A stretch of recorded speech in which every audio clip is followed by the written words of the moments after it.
الحمدللہ رب العالمین والصلاة والسلام علی سید المرسلین اما بعد فاعوذ باللہ من الشیطان الرجیم بسم اللہ الرحمن الرحیم الصلاة والسلام علیک یا رسول اللہ وعلی آلک واصحابک یا حبیب اللہ الصلاة والسلام علیک یا نبی اللہ وعلی آلک واصحابک یا نور اللہ۔ درود پاک پڑھنے کے بے شمار فضائل و برکات ہیں۔ مصطفیٰ جان رحمت شمع بزم ہدایت صلی اللہ تعالیٰ علیہ وسلم کا ایک بڑا ہی پیارا فرمان ہے۔ میرے آقا فرماتے ہیں من صلی علیہ صلاۃ واحدۃ، آقا علیہ السلام فرماتے ہیں کہ جس نے مجھ پر ایک بار درود پاک پڑھا اللہ کریم اس پر اپنی 10 رحمتیں نازل فرماتا ہے۔ پھر فرمایا ومن صلی علیہ عشرا صلی اللہ علیہ مئۃ، جس نے مجھ پر 10 بار درود پاک پڑھا رب کریم اس پر 100 رحمتیں نازل فرماتا ہے۔ پھر فرمایا ومن صلی علیہ مئۃ صلی اللہ علیہ الفا، جس نے مجھ پر 100 بار درود پاک پڑھا اللہ کریم اس پر 1000 رحمتیں نازل فرماتا ہے۔ ایک درود پر 10 رحمتیں، 10 درود پر 100 رحمتیں، 100 درود پر 1000 رحمتیں، اور کیا چاہیے بھائی؟ ایسا کون سا کاروبار ہے آپ کے پاس؟ ملٹی پلائی بائی 10، اور اللہ کی رحمت کا تو کوئی مول ہی نہیں ہے نا۔ اگر میں چاہتا ہوں کہ صبح سے شام اللہ کی رحمت ہی مجھ پر برستی رہے، گھر سے نکلوں پھر بھی رحمت، واپس جاؤں پھر بھی رحمت، آفس پہ بیٹھوں پھر بھی رحمت، کاروبار میں برکت، تو درود پاک پڑھو نا بھائی، یہ تو فارمولہ ملا ہوا ہے آپ کو۔ لیکن اس کے آگے جو حدیث کا حصہ ہے نا وہ اور خوبصورت ہے۔ نبی پاک فرماتے ہیں ومن صلی علیہ الفا، جس نے مجھ پر 1000 بار درود پاک پڑھا آقا فرماتے ہیں اس کا کاندھا میرے کاندھے سے جنت کے دروازے پر چھو رہا ہوگا۔ ذرا سوچو نا، کاندھے سے کاندھا کس کے ساتھ ٹچ ہوتا ہے؟ امام صاحب اعلان کرتے ہیں مسجد میں کاندھے سے کاندھا ملا لیجئے، صفحے درست کر لیجئے۔ اس کا مطلب جو بالکل میرے ساتھ ہوتا ہے نا، میرا کاندھا تو اس سے چھوتا ہے۔ اللہ کے حبیب فرمانے میں جنت میں ایسے ساتھ لے جاؤں گا کہ میرا کاندھا اس کے کاندھے سے چھو رہا ہو۔ تو 1000 بار درود پاک میں کتنا ٹائم لگتا ہے؟ تو بہت زیادہ ٹائم ہم فضول باتوں میں موبائل فون پر ضائع کر رہے ہوتے ہیں۔ تو اپنی زندگی میں درود پاک کو شامل کریں، کثرت سے درود پاک پڑھتے رہا کریں۔ آئیے مل کر محبت کے ساتھ بآواز بلند درود پاک پڑھ لیں۔ صلو علی الحبیب صلی اللہ تعالی علی محمد صلی اللہ علیہ وسلم۔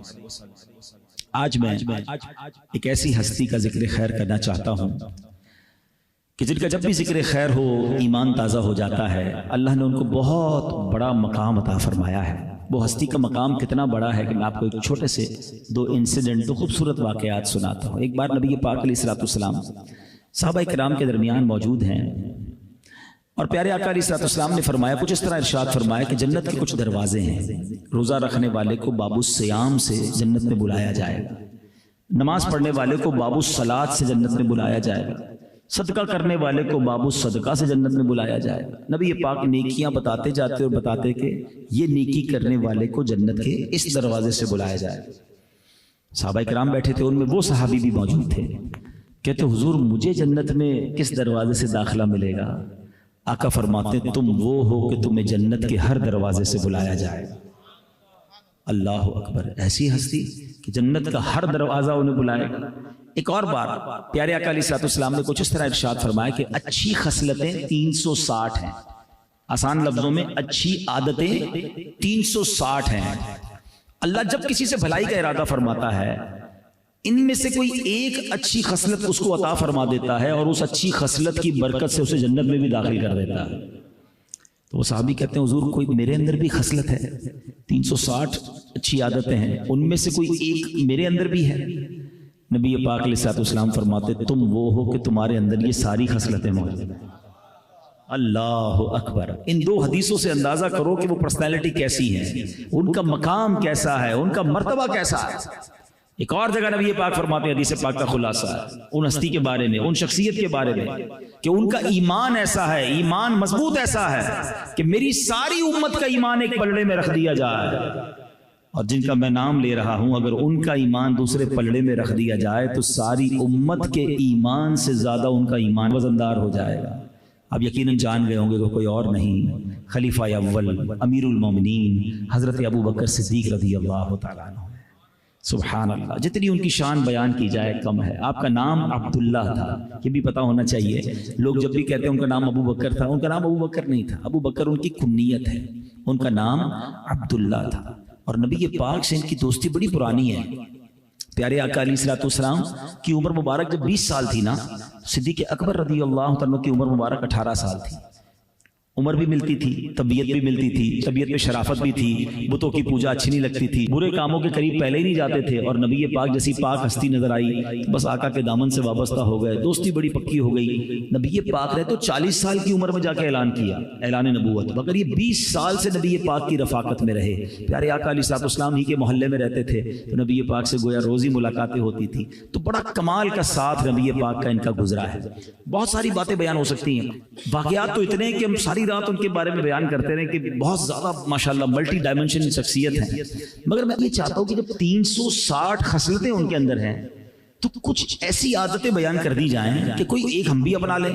ایسا کیا تھا ان کے اندر کہ نبی پاک فرماتے صدیق اکبر تم وہ ہو کہ تمہارے اندر یہ ساری خصلتیں موجود ہیں، تو یار کچھ تو ہم اپنا لیں، شاید ایک بھی ہم اپنا لیں تو ہمارا بھی بیڑا پار ہو جائے گا، ہم بھی ایک اچھے مسلمان بن جائیں گے، زندگی راہ راست پر اور صحیح ٹریک پر آ جائے گی۔ تو میں چند باتیں صدیق اکبر رضی اللہ عنہ کی مبارک جو ہیبٹس ہیں، آپ کے عادات و اطوار ہیں، اس پر بات کرتے ہیں۔ صدیق اکبر رضی اللہ عنہ کے بارے میں آتا ہے کہ آپ اتنے ہمبل تھے، اتنے جس کو کہیں کہ ڈاؤن ٹو ارتھ تھے کہ آپ کے محلے میں کچھ بچیاں رہتی تھیں، وہ بچیاں روز آ جاتی صبح اپنی بکریاں لے کر، کہتی چاچا جان بکریوں سے دودھ نکال دیں، آپ بکریوں سے دودھ نکال کر ان کے برتن میں ڈال کے انہیں دے دیا کرتے۔ اب سڈنلی آپ امیر المومنین بن گئے، آپ خلیفۃ المسلمین بن گئے، لیڈر آف دا نیشن بن گئے۔ وہ بچیاں آئیں کہتی ہیں اب تو آپ امیر المومنین بن گئے ہیں، اب تو آپ کا مرتبہ بہت بڑا ہو گیا ہے، اب آپ ہماری بکریوں کا دودھ تو نہیں نکال کے دیں گے۔ صدیق اکبر رضی اللہ عنہ فرماتے ہیں کہ خدا کی قسم تم میرے رویے میں کسی قسم کا فرق نہیں دیکھو گی، امیر المومنین بن چکے تھے مگر آپ نے ان بکریوں کا دودھ نکالا، برتن بھر کے بچیوں کو پیش کر دیا۔ پہلی عادت میں چاہتا ہوں بیان بھی کرتا جاؤں، ساتھ ہم سیکھتے بھی جائیں، کچھ امپلیمنٹیشن بھی لیتے جاؤں نا۔ کیا عادت تھی؟ مقام بڑا ہوا رویہ چینج نہیں ہوا، عادتیں نہیں بدلی ہیں۔ ہمارا حال کیا ہے؟ تھوڑے پیسے آ جائیں، تھوڑا نام ہو جائے، تھوڑی مشہوری ہو جائے، تھوڑا کوئی منصب مل جائے، کوئی عہدہ مل جائے، کوئی اقتدار مل جائے، ٹوری بدل جاتی ہے، اسٹائل ہی بدل جاتا ہے، بندہ پرانے لوگوں کو پہچاننے سے انکار شروع کر دیتا ہے۔ میں کہاں، یہ کہاں؟ نہیں میرے پیارے اسلامی بھائی، ہم اس آقا کے امتی ہیں، اس اللہ کے حبیب کے امتی ہیں جن کا اسٹیٹس یہ ہے کہ چاند کو اشارہ کرے تو 2 ٹکڑے فرما دیں، جو اللہ کے عرش پر جا کر رب کے مہمان بنتے ہیں، مگر عاجزی کا عالم یہ ہے کہ حبشی غلام کے گھر جا کر کھانا بھی کھاتے ہیں، اپنے جوتے کا تسمہ خود بناتے ہیں، اپنے گھر کے کام کاج میں ہاتھ بھی بٹاتے ہیں۔ یہ ہے اللہ کے حبیب کی عادتیں، اور ہم ہیں کہ ہم بدل جاتے ہیں۔ اگر واقعی آپ نے وہ عادتیں اپنانی ہیں جو جنت میں لے جانے والی ہیں تو عاجزی کو نہ چھوڑنا، کبھی اپنے قریب تکبر کو نہ آنے دینا۔ اللہ کو جو سب سے زیادہ سخت ناپسندیدہ چیزیں ہیں نا، سب سے زیادہ جو خطرناک گناہ ہے نا، میں اگر یہ کہوں تو وہ تکبر اس میں ٹاپ آف دا لسٹ ہے۔ بتائیں نا کائنات میں سب سے بڑا گناہ کیا ہوا تھا؟ ویری فرسٹ سن، سب سے پہلا گناہ اگر دنیا میں کوئی ہوا تو وہ تکبر ہوا اور حسد ہوا۔ شیطان نے کیا کیا تھا؟ پہلا گناہ تو اسی نے کیا تھا نا، حضرت آدم سے حسد کیا اور تکبر کیا۔ اس نے کیا کہا تھا رب کو؟ انا خیر من، اللہ میں اس سے بہتر ہوں، خلقتنی من نار وخلقتہ من طین، اللہ تو نے مجھے آگ سے بنایا، اس کو مٹی سے بنایا، میں اس کو کیوں سجدہ کروں؟ یہی پرابلم تھا نا اس کو۔ once in a lifetime he made proud، زندگی میں ایک بار تکبر کیا۔ شیطان پہلے سے مردود نہیں تھا، وہ تو عزازیل اس کا نام تھا، وہ تو فرشتوں کے ساتھ رہتا تھا، معلم الملکوت تھا، فرشتوں کا استاد تھا، جنت کا خزانچی تھا، بڑا چہرہ نورانی تھا اس کا۔ ایک بار تکبر کیا، اس کا چہرہ، اس کی ساری نورانیت لے لی گئی، ساری زندگی عبادت برباد، اور اللہ نے اس کو مردود قرار دے دیا۔ عقل مند لوگ بیٹھے، میں صرف اشارہ کروں گا، جس نے زندگی میں ایک بار تکبر کیا وہ مردود ہو گیا، جو روز تکبر کرتا ہے اس کا کیا حال ہوگا؟ کبھی سوچا ہے؟ پڑھتے رہو نمازیں، کرتے رہو سجدے، کرتے رہو صدقے، تکبر جب تک دل میں ہے نا، ہم نے تو بچپن میں ایک حدیث سنی تھی اور آپ سب نے سنی ہوگی کہ جس کے دل میں رائی کے دانے کے برابر تکبر ہوگا وہ جنت میں نہیں جائے گا. وائے رائے کا دانا؟ یہ ایگزامپل کے طور پر سمجھایا گیا کہ اتنا سا ہوتا ہے, اتنا سا رائی کا دانا ہوتا ہے, اس لیے ایگزامپل دی گئی. تل جتنا تل ہوتا ہے نا, میں نے دیکھا رائی کا دانا اتنا سا. ارے جس کے دل میں رائی کے دانے ڈاٹ تکبر ہوگا وہ جنت میں نہیں جائے گا. جس کا پورا دل ہی تکبر سے بھرا ہوا ہوگا, جس کی سٹائل ہی چینج ہو گئی ہے, جس کی باتیں ہی چینج ہو گئی ہیں, میں امیر یہ غریب. انا خیر من, what is the definition of انا خیر من, میں اس سے بہتر ہوں. یہی کہا تھا نا شیطان نے. ہم بھی تو کہہ رہے ہوتے ہیں میں پیسے والا یہ غریب, میں فلاں برادری والا, یہ تو اس کی تو خاندانی کوئی نام ہی نہیں اس کے خاندان, میں پڑھا لکھا یہ جاہل, میں مشہور اس کو تو جانتا ہی کوئی نہیں, میری اتنی بڑی اسٹیٹ ایجنسی اس کو کام کرنا نہیں آتا, مجھے 40 سال کا تجربہ یہ کل بھی آیا ہے. تو یہ کیا ہے؟ تکبر کی ڈیفینیشن ہی یہی ہے کہ بندہ اپنے آپ کو دوسرے سے بہتر سمجھے, اور یہ روز ہو رہا ہوتا ہے, کسی کو احساس ہی نہیں ہے. خدا را یاد رکھیے قیامت کے دن حدیثوں میں آتا ہے کہ تکبر کرنے والے کو چیوٹی کی شکل میں لایا جائے گا, اور اس پہ لوگ چڑھ چڑھ کر جا رہے ہوں گے, رونتے ہوئے جائیں گے.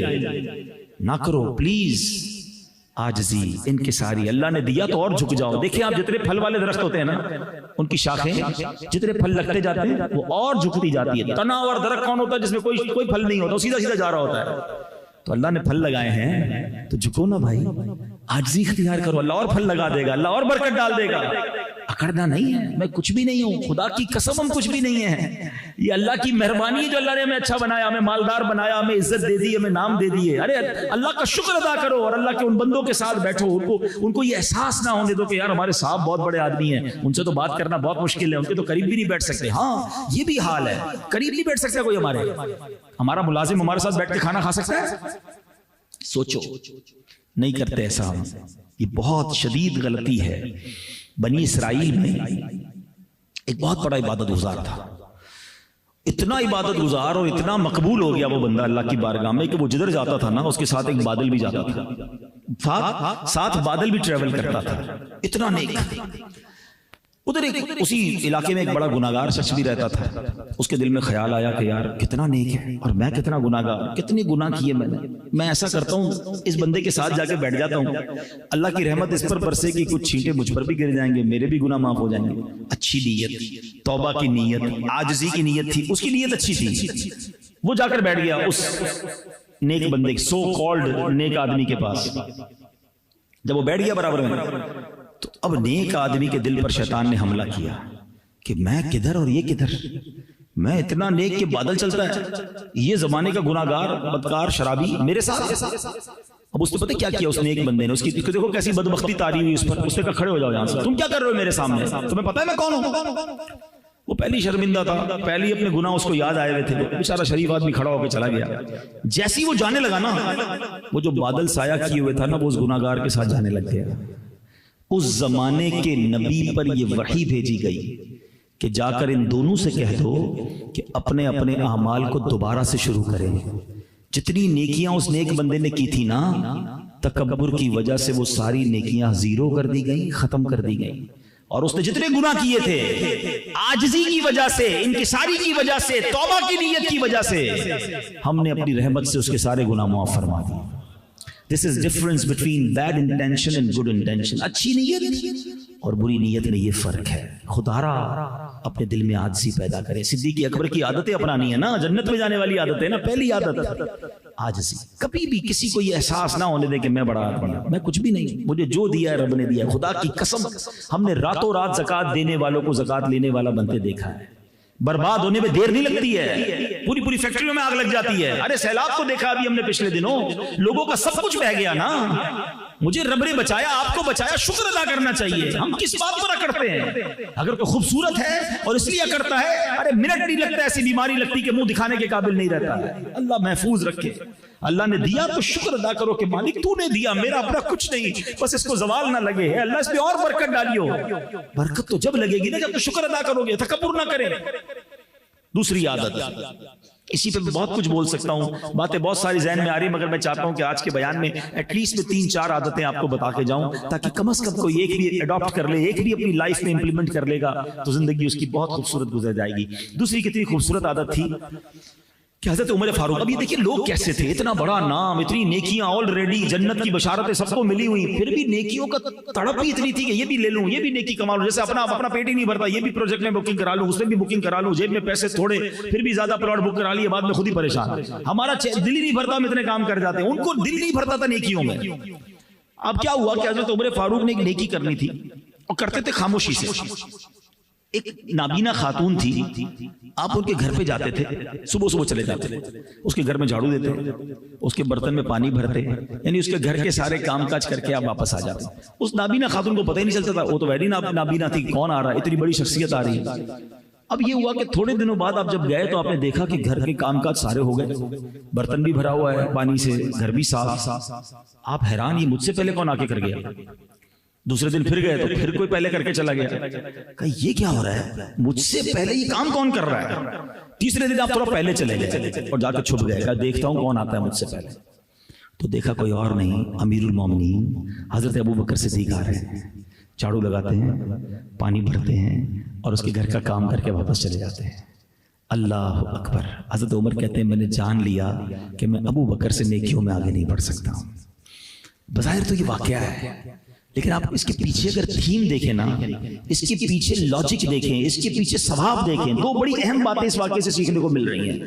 نمبر 1، ایسی نیکی کی جا رہی ہے جس کا پتہ ہی کسی کو نہیں ہے، کوئی نہیں جانتا کہ کون آ رہا ہے اور عبادت یہ صفائی کر کے غریب کی مدد کر کے جا رہا ہے، یعنی کسی محتاج کی مدد کی ہے اور جتا کے نہیں کی ہے، بتا کے نہیں کی ہے، بلکہ ایسی نیکی کی ہے کہ اس کو بھی نہیں پتا ہے۔ بھائی جس کی نیکی ہو رہی ہے اس کو بھی نہیں پتا کہ وہ تو نابینا خاتون ہے، کہ میرے گھر میں امیر المومنین آ رہے ہیں اور جھاڑو لگا کر برتن بھر کے جا رہے ہیں۔ یہ نہیں کہہ رہے آ کر کے جانتی ہو میں کون ہوں، امیر المومنین ہوں، خیال رکھنا میرا، تیرے گھر کے کام کر کے جا رہا ہوں، نہیں، she even don't know، پتہ ہی کوئی نہیں اسے۔ یہ اللہ والے تھے۔ اے میرے پیارے اسلامی بھائیوں، ذرا غور کیجئے، سب سے سوال کرتا ہوں اور یہ میں اپنے آپ سے بھی سوال کیا کرتا ہوں کہ کوئی ایک نیکی ایسی ہے ہمارے پاس کہ جو صرف میں جانوں اور میرا رب جانے؟ سوال کیجئے گا کبھی اپنے آپ سے اکیلے میں بیٹھ کر کہ یار ایسی میرے پاس کتنی نیکیاں ہیں جو فقط میں جانوں اور میرا رب جانے۔ ہمارا بڑا پرابلم ہے، ہم نیکی کرتے ہیں، وہ پہلے کہتے تھے نیکی کر دریا میں ڈال، اب تو نیکی کر فیس بک پہ ڈال، اب تو ہر چیز ہمیں بتانی ہے لوگوں کو۔ نہ کیا کرے ایسا، کچھ تو ایسا کر لو یار کہ کسی کو پتہ ہی نہ ہو، میں جانوں میرا رب جانے۔ کوئی نہ کوئی بہانہ، شیطان مردود ہے نا، یہ ریاکاری پتہ کیا ہے، اس کو کہتے ہیں انگریزی میں آسٹنٹیشن، دکھلاوا۔ یہ اس کو احادیث میں شرک اصغر کہا گیا۔ یہ اتنی بری برائی ہے کہ پتہ بھی نہیں چلتا، شیطان کا اتنا خطرناک وار ہے، آپ کو پتہ نہیں چلے گا اور آپ سے شیطان کہلوا دے گا۔ آپ کو کسی نہ کسی بہانے سے آپ کسی کو بتائیں گے کہ میں نے یہ بھی نیکی کی، یہ بھی نیکی کی۔ میں ایک ایگزامپل دیتا ہوں، چونکہ دعوت اسلامی کی وجہ سے ہمارے کاموں میں سے یہ بھی کام ہے کہ ہم لوگوں سے ملتے رہتے ہیں، ملاقاتیں ہوتی رہتی ہیں۔ تو جب نارملی کسی کے گھر جاتے ہیں نا، نارملی بڑی عمر کے بزرگ ہوتے ہیں ماشاءاللہ، ملاقات ہوتی ہے تو پتہ بات کیسے شروع ہوتی ہے، کیسے ہیں آپ، ٹھیک ہیں، بس بہت اللہ کا شکر ہے، بس اللہ نے بڑا کرم کیا ہے، الحمدللہ سرکار نے بڑا مہربانی کی ہے۔ پچھلے 15 سال سے ہر سال حج کر رہا ہوں، ہر سال رمضان میں عمرہ بھی کرتا ہوں، رجب شعبان میں بھی روزے رکھتا ہوں، تہجد کا بھی معمول ہے۔ ہمارے علاقے میں ایک مسجد تھی تو وہ بھی ہم نے بنائی ہے، وہ ہمارے محلے میں کچھ غریب بچیاں، ان کی شادی کرنے کا بھی موقع ملا ہے۔ تو کس نے پوچھا آپ سے یہ ساری نیکیاں، اب کیوں بتا رہے ہیں؟ پچھلے 15 سال کی نیکیاں آپ نے 5 منٹ میں بیان کر دی۔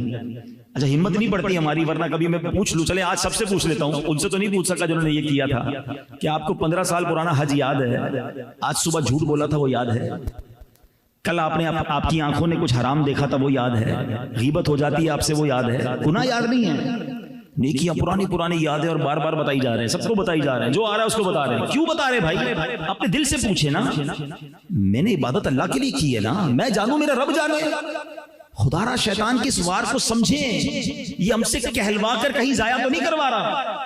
اور پھر انہوں نے کیا کیا، نابینا خاتون کی مدد ہو رہی ہے، اس کو پتہ نہیں ہے۔ مگر آج حال یہ ہے کہ کسی غریب کو کوئی راشن دیتا ہے، پچھلے دنوں ہم نے ایسے چٹکلے دیکھے، دل خراش مناظر دیکھے کہ جناب ایک راشن کا بورا دینے کے لیے 5 لوگ کھڑے اس غریب کے ساتھ تصویر کھنچوا رہے ہیں۔ شرم نہیں آتی یار، اس کی غربت کا مذاق اڑا رہے ہو؟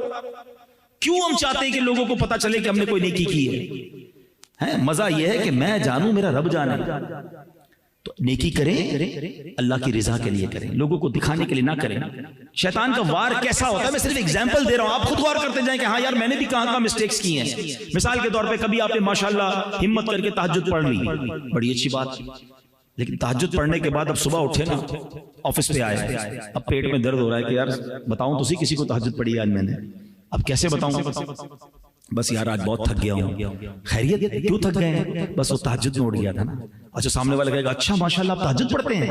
جی جی بس الحمدللہ، بس اب ادھر دل میں ٹھنڈک پڑ گئی کہ میری تہجد ریسیو ہو گئی۔ وہ نہیں واٹس ایپ میں بلو ٹک آتا ہے میسج ریسیوڈ، ہم کہتے ہیں میری نیکی ریسیوڈ ہو گئی۔ بھائی ریسیو نہیں ہوئی، ڈیلیٹ ہو گئی۔ کیوں بتائی آپ نے؟ پوچھئے اپنے آپ سے، کوئی نہ کوئی ہم بہانہ کرتے ہیں کہ میری نیکی پتہ چل جائے۔ میں آج آپ کو اخلاص کی تعریف بیان کر دیتا ہوں۔ علماء کہتے ہیں the definition of اخلاص، اخلاص یہ ہے، اور اخلاص کیا ہے؟ یہ چابی ہے قبولیت کی۔ اخلاص یہ ہے کہ جس طرح تم اپنے گناہوں کو چھپاتے ہو نا، اس طرح اپنی نیکیوں کو چھپاؤ۔ ہم چاہتے ہیں ہمارے گناہ پتہ چل جائیں، کوئی بھی نہیں چاہتا، نیکیاں کیوں پتہ چل جائیں؟ میں جانوں میرا رب جانے۔ اور دوسرا اس واقعے سے جو سیکھنے کو ملا نا، جو اس سے زیادہ امپورٹنٹ ہے کہ جتانا نہیں ہے۔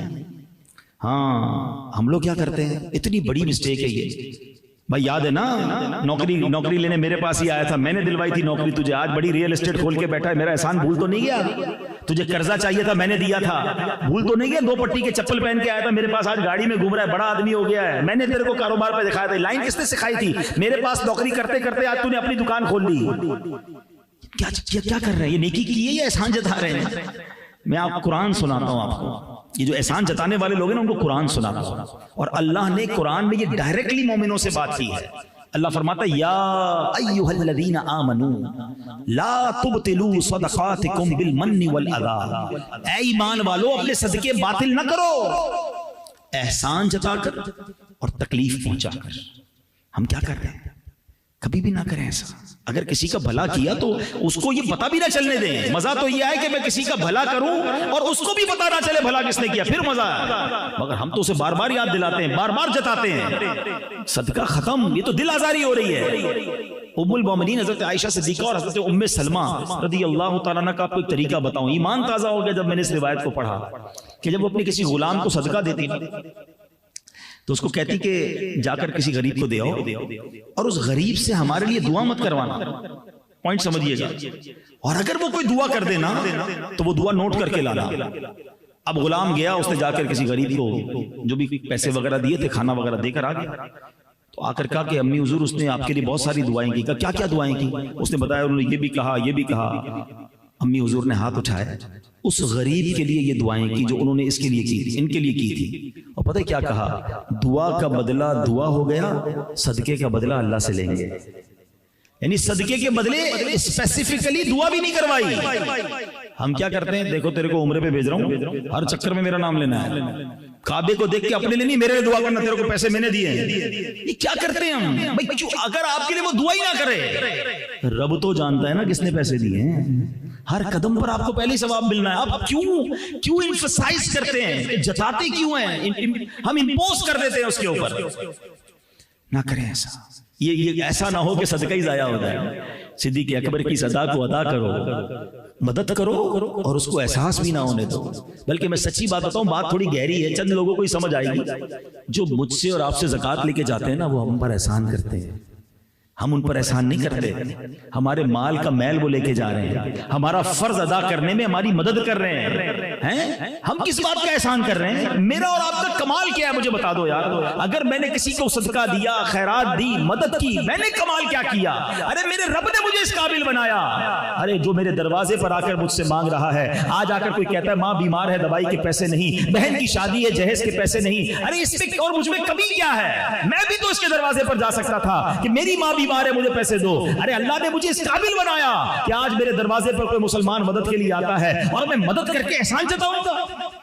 خدا کی قسم، جب بھی صدقہ کرو نا، جب بھی اللہ کی راہ میں خرچ کرو، ساتھ سجدہ بھی کرو کہ میرے مولا تیری مہربانی، تو نے دینے والا بنایا، مانگنے والا نہیں بنایا۔ میری اور آپ کی اوقات کیا ہے یار؟ آج پیسے والے ہو گئے تو غریبوں کو ستائیں گے، ستائیں گے، احسان کریں گے ان پر۔ پلیز ایسا نہ کرو۔ اور جو اتنا شکر گزار بنے گا نا کہ یا اللہ تیری مہربانی، تو نے دینے والا بنا، یقین کرو اللہ اسے ہمیشہ دینے والا ہی بنائے گا۔ جو لوگوں کے دل دکھا کر دیتا ہے نا، ستا ستا کے دیتا ہے، جتا جتا کے دیتا ہے، اس کے پیسے میں برکت بھی نہیں ہوتی ہے۔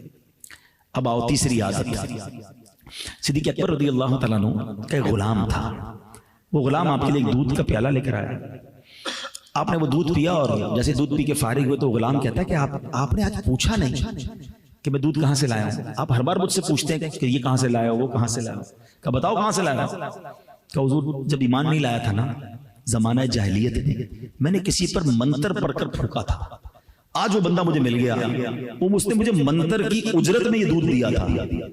آپ نے کہا یہ تم نے دودھ مجھے پلا دیا، تو حرام اجرت تھی، منتر کی اجرت تھی۔ اب آپ بڑے گھبرائے، آپ نے اپنے منہ میں انگلیاں ڈالی اور دودھ کیا کر دیا، جتنا دودھ تھا وہ سب نکالا، اور پھر اللہ کی بارگاہ میں عرض کیا کہ میرے مولا مجھے معاف کر دے، جو مجھ سے ہو سکا میں نے نکال دیا، جو رگوں میں دودھ کے چند قطرے رہ گئے میرے مالک کو تو معاف فرما دے۔ کیا سیکھنے کو ملا؟ صدیق اکبر حرام سے کتنا دور رہتے تھے، حرام کا ایک قطرہ جسم میں نہ جائے، یہ ان کی عادت تھی۔ میں دوبارہ وہ حدیث ریپیٹ کرتا ہوں، صدیق اکبر سے اللہ کے حبیب نے فرمایا تھا کہ اے ابو بکر تم میں وہ ساری خصلتیں ہیں جو جنت میں جانے والی ہیں۔ حدیث کا جو خلاصہ بنتا ہے، تو میں ایک ایک کر کے صدیق اکبر کی خصلتیں عادتیں بتائی جا رہا ہوں کہ کوئی ایک تو اڈاپٹ کر لو یار۔ تو یہاں ہم سب کاروبار کرتے ہیں نا، کیا ہم کاروبار میں یہ چیک کرتے ہیں کہ کوئی ایک قطرہ بھی حرام کا نہ ہے؟ ارے کوئی نئی اسکیم آئی ہے یار، سب لے رہے ہیں میں بھی لے لوں، نیا پلاٹ آیا، نیا پروجیکٹ آیا، کبھی پوچھا کسی عالم دین سے، کبھی مفتی سے کہ یہ ڈیل کرنا، یہ اس طرح کاروبار کرنا جائز ہے، حلال ہے، حرام ہے، سود تو نہیں ہو رہا؟ یار سب کر رہے ہیں نا، بس میں بھی کر رہا ہوں، پوری مارکیٹ کر رہی ہے، نفع بڑا ہے۔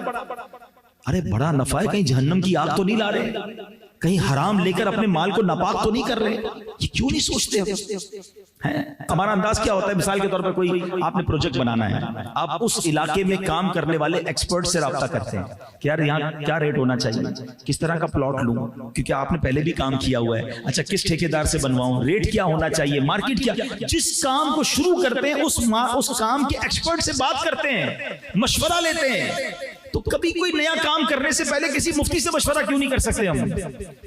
ہیں کہ بھائی میں یہ کاروبار کرتا ہوں، پلیز چیک کریں کوئی حرام چیز تو نہیں ہو رہی، ہم مفتی تو نہیں ہے نا، حلال اور حرام کا فیصلہ ہم نہیں کر سکتے۔ اچھا کچھ لوگ پتہ کیا کہتے ہیں، ہمارے باپ دادا کے زمانے سے ایسی کام ہو رہا ہے، ہم سچا کام کرتے ہیں۔ بھائی آپ کے والد صاحب مفتی تھے؟ نہیں۔ آپ کے دادا مفتی تھے؟ نہیں۔ ابو نے جو کیا، دادا نے کیا، ضروری ہے ٹھیک کیا؟ ایک بار چیک کروا لے، اگر واقعی ٹھیک کیا تو سبحان اللہ، اللہ کا شکر ادا کرنا، اور اگر مفتی صاحب کہتے نہیں جناب گڑبڑ ہے تو توبہ کر لینا، ایک آدھی چیز ختم کر دینا جو حرام کی ہے۔ آپ کو اندازہ نہیں کہ حرام مال ہماری روحانیت کو کتنا برباد کرتا ہے۔ ایک بار حضرت موسیٰ علیہ السلام نے ایک شخص کو دیکھا جو رو رو کے اللہ کی بارگاہ میں دعا کر رہا تھا، ہاتھ اٹھا کے گر گڑا کے۔ تو حضرت موسیٰ تو کلیم اللہ تھے نا، آپ نے اللہ کی بارگاہ میں عرض کی کہ اے مولا یہ بندہ اتنا رو رہا ہے، میرے مالک اس کی دعا قبول کر لے۔ اللہ نے فرمایا اے موسیٰ یہ اتنا روئے کہ روتے روتے مر جائے، اتنے ہاتھ اٹھائے کہ اس کے ہاتھ آسمان کو چھو جائیں، میں نے اس کی دعا قبول نہیں کرنی۔ حضرت موسیٰ نے کہا یا اللہ وجہ کیا ہے؟ کہ اے موسیٰ یہ کھاتا حرام ہے، یہ جو پہنتا ہے وہ حرام ہے۔ آج جو پریشان ہے نا، کسی کی دعا قبول نہیں ہو رہی، کسی کی بیماری نہیں جا رہی، کسی کی ٹینشن نہیں جا رہی، چیک تو کرو یار کہیں حرام تو نہیں کما رہے۔ اچھا پورا حرام نہیں کما رہے، کہیں نہ کہیں سے چھوٹا موٹا آگے سے حرام تو نہیں آ رہا۔ یہ تھوڑا بہت حرام بھی جو نا آپ کی پوری روزی کی برکت کو ختم کر دیتا ہے۔ ایک ٹھنڈا میٹھا جگ آیا بھی دودھ کا نا، بالکل ٹھنڈا میٹھا تازہ، اور اس میں کوئی 2 قطرے پیشاب کے ڈال دیں، آپ دودھ پیئیں گے؟ کوئی ہو سکتا ہے کہے یار 2 ہی تو قطرے پی لو بھائی، آپ کہیں گے 2 قطروں نے سب کو ناپاک کر دیا، برباد کر دیا۔ یہ چند حرام کے لقمے جو ہے نا روحانیت برباد کر دیتے ہیں، سکون برباد کر دیتے ہیں۔ اور اگر آپ چاہتے ہو نا آپ کی اور میری دعائیں قبول ہوں، ایک اتنا کمال کا سوال حضرت سعد بن ابی وقاص عشرہ مبشرہ میں سے یہ صحابی ہیں، انہوں نے نبی پاک سے کیا کہ حضور میں مستجاب الدعوات بننا چاہتا ہوں۔ مستجاب الدعوات کس کو کہتے ہیں؟ جس کی ساری دعائیں قبول ہوں۔ ہم سب چاہتے ہیں نا بھائی۔ آپ نے کہا حضور میں مستجاب الدعوات بننا چاہتا ہوں، تو اللہ کے حبیب علیہ السلام نے کوئی لمبی چوڑی لسٹ نہیں دی کہ اے سعد اتنے سجدے کرو، اتنی تلاوت کرو، اتنے روزے رکھو۔ 1 لائنر آنسر، اے سعد اپنی غذا پاکیزہ کر لو تو مستجاب الدعوات بن جاؤ گے۔ دس از دا فارمولا، غذا پاکیزہ ہو، مجھے نہیں چاہیے حرام چاہے بڑھ کر آئے، ایک بات میرے بھائی یاد کر لو، سارے میرے بھائی، جو میرے نصیب میں نہیں ہے نا وہ مجھے کوئی نہیں دے سکتا، اور جو میرے نصیب میں ہے وہ مجھ سے کوئی چھین نہیں سکتا۔ جو مقدر میں وہ مل کر رہے گا۔ ہم جلدی کر کر حرام کماتے ہیں، اگر صبر کرے تو حلال میں بھی آ جاتا، مگر صبر نہیں آتا نا صاحب، سب لوگ آگے بڑھ گئے، میں پیچھے رہ گیا۔ ارے کروڑوں روپے ہوں اور سکون نہ ہو، بیماریاں ہوں اور تھوڑے ہوں اور حلال کے ہوں اور سکون ہو، اس سے اچھا کیا ہے؟ لائف جو ہے نا، ایک بات یاد رکھیں، ہم سمجھتے ہیں یار وہ بڑا برکت والا، اتنی گاڑیاں، اتنے بنگلے، اتنی بڑی ایجنسی، نہیں۔ لائف جو برکت ہے نا، یہ یاد رکھ لو، یہ کوانٹٹی کا نام نہیں ہے، برکت کوالٹی کا نام ہے۔ ہم سمجھتے جس کے پاس زیادہ ہے وہ برکت والا، نہیں، جس کے پاس تھوڑا ہے اور ساتھ زندگی بڑی اچھی ہے، برکت والا تو وہ ہے جس سے رب راضی، وہ رب سے راضی، پرسکون لائف، حلال روزی، ادھر بھی چین، آخرت میں بھی چین۔ اب ادھر بہت بڑے بڑے بنگلے، لگژری ہاؤسز، قبر میں کیڑے انتظار کر رہے ہیں، کیا لائف ہے یہ؟ حلال کی کماؤ، اللہ بہت برکت ڈال دے گا۔ ہم بعض اوقات دوسروں کو دیکھ رہے ہوتے ہیں، یہ آگے بڑھ گیا، وہ آگے بڑھ گیا۔ فرعون کے پاس بہت پیسہ تھا بھائی، تو فرعون کی پیروی کرو گے۔ قارون کے پاس بہت پیسہ تھا، ہم اس کو پیچھے تھوڑی بھاگیں گے، ہمیں عثمان غنی والا حلال پیسہ دیکھنا ہے نا، ابو بکر صدیق والا حلال پیسہ دیکھنا ہے نا، فالو کرنا ہے تو ان کو کرے نا۔ آپ فون کریں مفتی صاحب، اپنی ڈیل چیک کروا لیں، اپنا مسئلہ پوچھ لیجئے، اس میں کیا حرج ہے اگر ایک بار آپ سوال کر لیں اور وہ آپ کو کہتے ہیں سبحان اللہ کہ آپ جو کام کر رہے ہیں بالکل حلال ہے، 2 رکعت شکرانے کے نفل پڑھ لینا بھائی۔ اور اگر وہ کہتے ہیں کہ یوں نہ کریں، یوں کر لیں، یہ حرام ہے، یہ حلال، وہ راستہ بھی بتائیں گے آپ، تو اس میں آپ کی روزی حلال ہو جائے گی میرے بھائیوں۔ تو اس کی فکر کریں۔ پیاسا کنویں کے پاس جاتا ہے نا، بیمار ہوتا ہے تو ڈاکٹر تھوڑی گھر آتا ہے، ہم جاتے ہیں ڈاکٹر کے پاس۔ تو ہمیں رابطے رکھنے چاہیے علماء سے، مفتیان کرام سے، تاکہ ہماری روزی حلال رہے، ہم گناہگار نہ ہوں۔ ہم سب نے دنیا سے جانا ہے، مال لے کے تھوڑی سالہ چلے جائیں گے، پیچھے بچوں کے بھی چھوڑ کے جائیں گے۔ اگر وہ حرام چھوڑ کے گئے تو مار پھر بھی قبر میں پڑنی ہے۔ تو ایک بار چیک کروا لو بھائی، تاکہ کسی انداز میں، کسی کام میں ہم حرام کی طرف نہ جائیں۔ حرام میں بہت سارے انداز ہوتے ہیں، رشوت ہوتا ہے، جھوٹ ہوتا ہے، سود ہوتا ہے، دھوکہ ہوتا ہے۔ ہم ان سب چیزوں سے بچ کر کمائیں، اللہ اس میں خوب برکت ڈال دے گا۔ ایک آخری، عادتیں تو بہت ساری ہیں، ایک اور بات، کیونکہ بیان کا وقت بھی مختصر ہوتا ہے، میں، اور یہ بھی بڑا ریلیونٹ ہے۔ صدیق اکبر رضی اللہ عنہ ایک صحابی تھے، ان کے خالہ زاد بھائی بھی تھے، اور ان کا نام تھا حضرت مصطح رضی اللہ عنہ۔ صدیق اکبر رضی اللہ عنہ ان کی ہیلپ کرتے تھے، وہ بڑے غریب تھے، صدیق اکبر ان کو ہر مہینے پیسے بھجواتے تھے، ان کو گھر بار کا خرچہ دیتے تھے۔ تو وہ صحابی بدری صحابی بھی تھے اور مہاجر صحابی بھی تھے۔ اب ہوا یہ کہ کوئی ان سے ایسا کام ہوا اس کزن سے جس کی مدد کرتے تھے کہ بہت دکھ پہنچا صدیق اکبر کو، دل ٹوٹ گیا۔ تو آپ نے قسم اٹھا لی کہ اب میں اس کی مدد نہیں کروں گا، ایک تو میں اس کی مدد کرتا ہوں اور اس نے میرا ہی دل دکھایا یا میرے ساتھ ایسا کیا۔ تو آپ کا جب دل دکھا تو آپ نے اللہ کی قسم اٹھا لی اور خرچ نہ دینے کا ارادہ کر لیا۔ جب آپ نے یہ کیا نا تو قرآن مجید فرقان حمید کی آیت نازل ہوئی۔ صدیق اکبر کی شان دیکھو کہ آپ کے ایک عمل پر قرآن کی آیت نازل ہوتی ہے، اور قرآن میں جو رب نے پیغام دیا نا وہ میں چاہتا ہوں کہ بیان کے آخر میں ہم سب سن لیں، اور جو اس میں مبتلا ہیں، جو اس کام میں پھنس جاتے ہیں، اس سے ہم سب کو نکلنا ہے۔ صدیق اکبر سے سبحان اللہ کیا خوبصورت انداز میں قرآن بیان فرما رہا ہے۔ اور قسم نہ کھائیں جو تم میں فضیلت والے اور گنجائش والے ہیں، قرابت والوں اور مسکینوں اور اللہ کی راہ میں ہجرت کرنے والوں کو دینے کی قسم کھا گئے تھے نا کہ میں تو نہیں دوں گا۔ پھر اللہ قرآن میں فرماتا ہے وَلْيَعْفُوا وَلْيَصْفَحُوا، اور انہیں چاہیے کہ معاف کر دیں اور درگزر کریں۔ غلطی ہو گئی نا، وَلْيَعْفُوا وَلْيَصْفَحُوا، معاف کر دیں، درگزر کر دیں۔ أَلَا تُحِبُّونَ أَن يَغْفِرَ اللَّهُ لَكُمْ وَاللَّهُ غَفُورٌ رَحِيمٌ۔ انعام کیا ملے گا؟ معاف کرو گے، درگزر کرو گے۔ کیا خوبصورت انعام رب نے اعلان فرمایا۔ کیا تم اسے دوست نہیں رکھتے، اسے پسند نہیں کرتے کہ اللہ تمہاری بخشش کرے، اور اللہ بخشنے والا مہربان ہے۔ آئے ہائے ہائے، اب اس آیت میں بہت ساری باتیں بیان ہو سکتی ہیں۔ ایک خوبصورت نقطہ پہلے سن لو کہ اللہ نے صدیق اکبر کا ذکر کس انداز سے کیا۔ قرآن کہتا ہے اور قسم نہ کھائیں تم میں کون؟ اولو الفضل، تم میں جو فضل والے ہیں۔ گویا صدیق اکبر کو قرآن فضیلت والا فرما رہا ہے۔ اچھا پھر کیا فرمایا کہ جس نے تمہارے ساتھ برا کیا تم اس کو معاف کر دو نا، درگزر کر لو۔ کیا تم یہ نہیں چاہتے تم اس کو معاف کرو، اللہ تمہیں معاف کر دے، اللہ تمہاری مغفرت فرما دے؟ یہ اتنا کمال کا فارمولہ، یہ جملہ قرآن کا یاد کر لو، وَلْيَعْفُوا وَلْيَصْفَحُوا، اور چاہیے کہ معاف کریں، چاہیے کہ درگزر کریں۔ اب ہم سب غور کریں، ہمارے ملازم کی غلطی کیا ہم معاف کرتے ہیں؟ ہمارے بیوی کی غلطی کیا ہم معاف کرتے ہیں؟ ہمارے رشتہ داروں کی غلطی کیا ہم معاف کرتے ہیں؟ کبھی دوستوں سے غلطی ہو جائے ہم معاف کرتے ہیں۔ اچھا معاف پتہ ہے کس کو کرتے ہیں؟ جس سے کوئی مطلب ہوتا ہے، بڑا سیٹ ہے یار، ڈانٹ رہا ہے نا، کوئی بات نہیں، کام بھی دیتا ہے، اس کو معاف کر دیں گے۔ نوکر کا گلا دبا لیں گے، اس کو گالیاں دیں گے کیونکہ وہ کچھ کر نہیں سکے گا۔ عجیب منطق ہے ہماری۔ گاڑی میں جا رہے ہیں، بڑا غصہ آیا، آگے والے نے ذرا سائیڈ ماری، اتر گئے، جب دیکھا 4 گارڈ اس کے اترے، نہیں کوئی بات نہیں بھائی جائیے۔ اب کیا معاف کیا آپ نے؟ کوئی کمال نہیں کیا، کمال یہ کہ آپ کے پاس 4 گارڈ ہیں اور کسی گاڑی والے نے آپ کو سائیڈ ماری، آپ پھر بھی اس کو معاف کریں۔ قدرت آپ کے پاس ہے، طاقت آپ کے پاس ہے، بدلہ آپ لے سکتے ہیں۔ اور حدیثوں میں یہ مضمون آتا ہے کہ جو قدرت کے باوجود معاف کر دے، اللہ اس کو جنت میں داخلہ عطا فرماتا ہے۔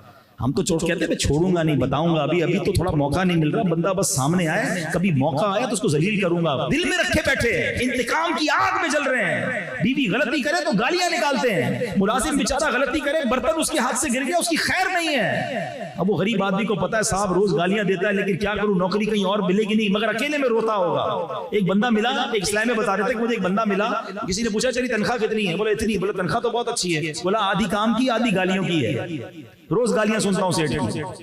توبہ توبہ توبہ، اس کو مرنا نہیں سیٹ کو۔ میں نے ایک جملہ بڑا کمال کا سنا تھا، ہم سب اللہ کی بارگاہ میں کیا دعا کرتے ہیں کہ اے اللہ میرے سارے گناہ معاف فرما دے۔ یہ کہتے ہیں یا اللہ میری ساری خطائیں معاف فرما دے، صغیرہ گناہ بھی معاف کر دے، کبیرہ گناہ بھی معاف کر دے۔ اچھا ہم اللہ سے چاہتے ہیں کہ اللہ میرے سارے گناہ معاف کر دے، ہم لوگوں کو معاف کر دے۔ یہ کیسی عجیب دعا ہے کہ میں کسی کو معاف نہیں کروں گا، اللہ تو مجھے معاف کر دے، میں سب سے بدلہ لوں گا، یا اللہ تو مجھے مت پکڑیو۔ یہ کیسی دعا ہے بھائی؟ مزہ یہ ہے کہ بندہ ہو کر پہلے میں بندوں کو معاف کروں اور پھر اللہ سے کہوں نا کہ اللہ میں تو بندہ ہوں، میں بندہ ہو کر بندوں کو معاف کر رہا ہوں، تو مالک ہے، تو خالق ہے، تو سب سے بڑا معاف کرنے والا ہے، تو مجھے معاف فرما دے۔ پھر مزہ ہے نا مانگنے کا۔ اگر چاہتے ہو نا کہ اللہ ہمیں معاف کرے، اور قرآن میں رب نے فرمایا نا، کیا پسند نہیں کرتے کہ اللہ تمہیں معاف کر دے؟ وَلْيَعْفُوا وَلْيَصْفَحُوا، معاف کریں، درگزر کریں۔ اگر آپ چاہتے ہیں کہ اللہ ہمیں قیامت کے دن نہ پکڑے تو ہمیں یہاں لوگوں کو معاف کرنا ہوگا۔ اور یہ حدیثوں میں آیا کہ جو معاف نہیں کرتا اسے معاف نہیں کیا جائے گا، جو رحم نہیں کرتا اس پر رحم نہیں کیا جائے گا۔ تم زمین والوں پر رحم کرو، وہ آسمانوں کا مالک تم پر رحم فرمائے، مگر نہیں، انداز ہی اور ہوتا ہے، ہر بات پہ گالی، ہر بات پہ برا بلا بولنا، نہ کرو ایسا۔ لوگوں کے دل مت توڑیے، یہ دل جو زبان کا وار ہے نا، یہ تلوار کے وار سے زیادہ سخت ہے، اور خدا کی قسم اللہ کی بارگاہ میں معافی بڑی پسندیدہ عمل ہے۔ اگر بندہ راضی ہو گیا نا تو رب بھی راضی ہو جائے گا۔ معاف کر دیا کرو، درگزر کر لیا کرو، اور یہ کہہ کر کیا کرو کہ اللہ اب تو مجھے معاف فرما دے۔ ایک صحابی رسول کے بارے میں آتا ہے کہ ان کے کسی غلام نے کوئی مسٹیک کر دی، انہوں نے چابک اٹھایا اسے مارنے کے لیے، غصہ آیا تو پیچھے سے انہیں آواز آئی کہ جتنا تم اپنے غلام پر قدرت رکھتے ہو نا، کوئی ہے جو تم پر اس سے زیادہ قدرت رکھتا ہے۔ تو اس صحابی نے جب مڑ کے دیکھا تو پیچھے نبی پاک جلوہ فرما تھے۔ صحابی نے ہاتھ جوڑے کہ حضور معاف کر دیں، میں اپنے اس غلام کو اللہ کی رضا کے لیے آزاد کرتا ہوں۔ تو یہ نبی پاک کی تربیت فرمایا کرتے کہ اگر آج ہم کسی پر کنٹرول رکھتے ہیں نا، وہ مالک تو ہم سب پر کنٹرول رکھتا ہے نا، ہم کدھر جائیں گے اگر اس نے پکڑنا شروع کر دیا۔ وہ واقعہ میں نے کئی بار بیانات میں سنا ہے، لیکن ہے بڑا ریلیونٹ، اس لیے پھر سنا دیتا ہوں کہ ایک شخص تھا بڑا گناہگار تھا اور اس کا انتقال ہوا۔ اس کے دوست نے اسے خواب میں دیکھا کہ تمہارے ساتھ کیا معاملہ ہوا؟ تو وہ کہتا ہے بس میں تو گناہگار ہی تھا، لیکن زندگی میں ایک بار ایسا ہوا کہ میری وائف نے، میری بیوی نے کھانا بنایا گھر میں اور اس میں نمک بڑا زیادہ ڈال دیا۔ مجھے بڑا غصہ آیا کہ میں اس کو سزا دوں، پلیٹ منہ پہ مار دوں۔ ہو سکتا ہے یہاں ابھی بھی کچھ شیر ببر ایسے بیٹھے ہوں گے جو کھانا گڑبڑ ہو جائے، چائے ٹھنڈی ہو جائے تو کچھ نہ کچھ کر ہی رہے ہوتے ہیں گھر میں۔ میرا بھی بڑا جی چاہا، پھر میں نے سوچا یار بیوی نے ایک بار کھانا غلط پکایا، مجھے غصہ آ رہا ہے، بدلہ لینے کو جی چاہ رہا ہے، میں تو صبح و شام اللہ کی نافرمانی کرتا ہوں، اللہ تو مجھے نہیں سزا دے رہا۔ کہہ رہا بس یہ دل میں خیال آیا نا، میں نے کچھ بھی نہیں کہا بیوی کو۔ مرنے کے بعد مجھے بتایا گیا کہ اس روز جو تو نے بندہ ہو کر میری بندی کو معاف کیا تھا، میں تو سب سے بڑا معاف کرنے والا ہوں، جہاں میں نے تجھے معاف کر دیا۔ جو بدلہ لیتے ہیں وہ سوچیے اگر ان سے پکڑ ہوئی تو کہاں جاؤ گے؟ ارے ایک سوری بولنے کے لیے کوئی تیار نہیں ہے۔ اچھے خاصے بچپن کے دوست ہیں، ایک بار جھگڑا ہوا نہیں معاف نہیں کروں گا، وہ دوست الگ بیٹھا ہے، یہ دوست الگ بیٹھا ہے، وہ کہتا ہے یہ معافی مانگے، یہ کہتا ہے وہ معافی مانگے، اس چکر میں دونوں مل ہی نہیں رہے، یاد بھی آ رہی ہے ایک دوسرے کی، ملنے کے لیے تیار نہیں ہے۔ میاں بیوی میں جھگڑا ہوا، بیوی میکے جا کے بیٹھ گئی، بیوی کہتی شوہر معافی مانگے، پھر جاؤں گی، شوہر کہتا بیوی معافی مانگے، ارے ایک سوری آپ دونوں کو دور کیے بیٹھے. وَلْيَعْفُوا وَلْيَصْفَحُوا، قرآن کہہ رہا ہے معاف کر دو، درگزر کر دو، دل بڑا کر لو. اور پھر کیا خوبصورت وعدہ آگے کہ اللہ فرما رہا ہے کہ تم پسند نہیں کرتے کہ اللہ تمہیں معاف کر دے، تمہاری مغفرت فرما دے. تو جو چاہتا ہے کہ رب مجھے معاف کر دے وہ اللہ کے بندوں کو معاف کرے. یہ دشمنیاں، یہ ریولی ہمارا انداز نہیں ہے. ہو جاتا ہے یار، انسان ہی تو ہے نا، ہم سارے انسان ہیں، ہمارے خاندان والے بھی انسان ہیں، میری بیوی میرے بچے بھی انسان ہیں، میرے ملازمین بھی انسان ہیں. نکل گیا ہوگا زبان سے کوئی ایسا جملہ، کب تک دل میں رکھو گے یار؟ ہماری بھی تو خطائیں ہیں. تو بہرحال میرے پیارے اسلامی بھائیوں، آج میں نے مختصر بیان میں صدیق اکبر رضی اللہ عنہ کی چند عادتیں بیان کی ہیں، اور یہ وہ عادتیں ہیں جو جنت میں لے جانے والی عادتیں ہیں. میں ریپیٹ کر دیتا ہوں، فقط حلال کمانا ہے، عاجزی اختیار کرنی ہے، تکبر کے قریب نہیں جانا ہے، پھر چھپ کر عبادت کریں، اللہ کے لیے نیکی کریں، لوگوں کو دکھانے کے لیے نہیں. ہاں اس میں یہ ضرور ہے انما الاعمال بالنیات، اگر کوئی لوگوں کو سامنے کوئی نیکی کرتا ہے اور اس نیت سے کرتا ہے کہ باقی لوگ بھی کریں، اس میں حرج نہیں ہے، لیکن دل سے ضرور پوچھے کہ میں کس لیے کر رہا ہوں. ٹھیک ہے نا. اور چوتھی بات جو ہم نے سنی کہ ہمیں معاف کرنا ہے، درگزر کرنا ہے، جھگڑے نہیں کرنے، انتقام نہیں لینے، بدلے نہیں لینے. ہم مسلمان ہیں، مسلمان کا خیر خواہ ہوتا ہے. ہم کہتے ہیں اچھا اب اس طرح کی جب میں باتیں کروں گا نا، شیطان کسی کے دل میں ڈال رہا ہوگا یار مولانا صاحب باتیں تو ٹھیک کر رہے ہیں بھائی، زمانہ معافی کا نہیں ہے، ذرا معاف کر دیں گے تو لوگ سمجھیں گے میں بزدل ہوں، میں پہلوان نہیں ہوں، میں میری چلتی نہیں ہے. یہ بھی تو شیطان ہے نا، اس کو بھی تو اپنا کام کرنا ہے نا، وہ بھی کر رہا ہوگا کہیں نہ کہیں. اب آؤ میں اللہ کے حبیب کی حدیث آخری میں سنا دیتا ہوں. نبی پاک فرماتے ہیں، حدیث پاک کا خلاصہ بخاری کی حدیث ہے، پہلوان وہ نہیں ہے جو غصے کے وقت کسی کو پچھاڑ دے، پہلوان وہ ہے جو غصے کے وقت قابو میں رکھے، اپنے آپ کو قابو میں رکھے. اور واقعی لاجیکلی بھی سمجھ آتا ہے. آپ کو کوئی گالی دے، آسان کیا ہے؟ رپلائی میں گالی دینا یا صبر کرنا؟ صبر کرنا مشکل ہے. گالی تو سب کو ہر بندہ فوراً دے دیتا ہے. ارے مزہ یہ ہے کہ روک کے دکھاؤ نا، مرد ہو تو مردانگی یہی ہے. تو اس نے برا کیا ہے، میں اسے معاف کروں. اور پھر اللہ دیکھو آپ کو کیسا نوازتا ہے. اللہ کرے کہ دل میں اتر جائے میری بات. تو یہ چند باتیں یاد رکھیے گا، اور ایسی باتوں کو اگر کنٹینیو سیکھنا چاہتے ہیں تو میں گزارش کروں گا کہ دعوت اسلامی کے اجتماعات میں آیا کریں. ایسے بیانات مدنی چینل پر آتے ہیں، مدنی چینل دیکھیں، ہمارے یوٹیوب پر پروگرامز چلتے ہیں وہ دیکھیں، تاکہ آپ اس طرح مزید بیانات سنیں گے تو سیکھتے رہیں گے انشاءاللہ عز و جل. اللہ آپ کو اس کی بہترین جزا بھی عطا فرمائے، اور رب کریم ہم سب کو نیکیوں والی، اللہ کی رضا والی، عاجزی والی اور رزق حلال والی زندگی نصیب فرمائے.